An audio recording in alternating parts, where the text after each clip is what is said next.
Hi, for this video what I want to do is just show you really quickly how to make a histogram with your data. What I have here is I have the ranks that can possibly happen with 1, 2, 3, 4, and 5, and the frequency each of them occurred after I had asked all the questions. So I had 5 with 1s, 6 with 2s, 4 with 3s, 5 with 4s, and 5 with 5s.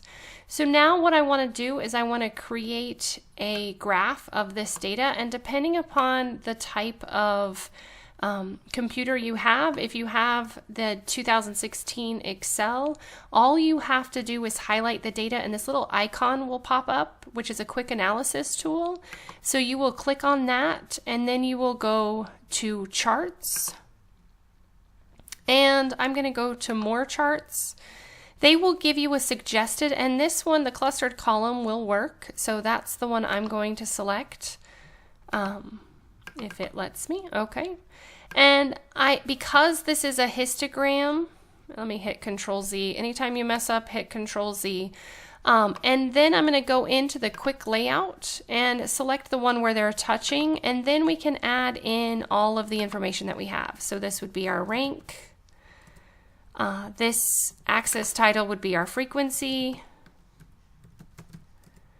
and the chart title would be whichever question you are working on. So this would be, say, question 1.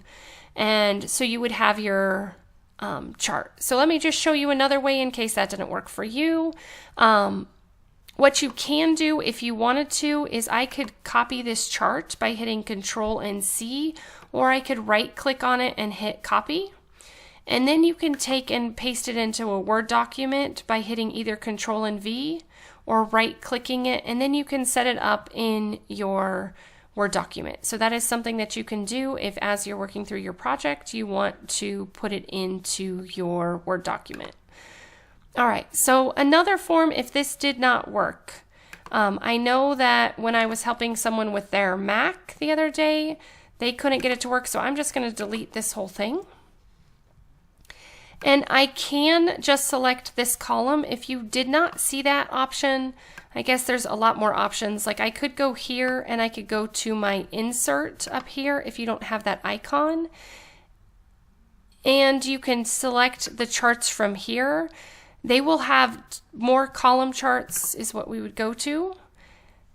And we would select this one. I know that for my Mac students, my Mac users, that for some of them this did not show up.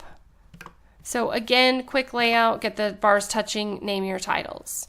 Okay, because of the way that this data is set up, if you did not have that option, I can just highlight the 56455 and I can go to my insert, select the column. With this, because there's only one thing, that would also work, and it does work because of the fact that the ranks are 1, 2, 3, 4, 5. For any other situation, this would not work, but because our ranks for this particular project was 1, 2, 3, 4, 5, and then you would just set up your things and rename it. As always, thanks for watching. If you have any questions, please let me know. If there are additional topics you need me to cover, please let me know that as well.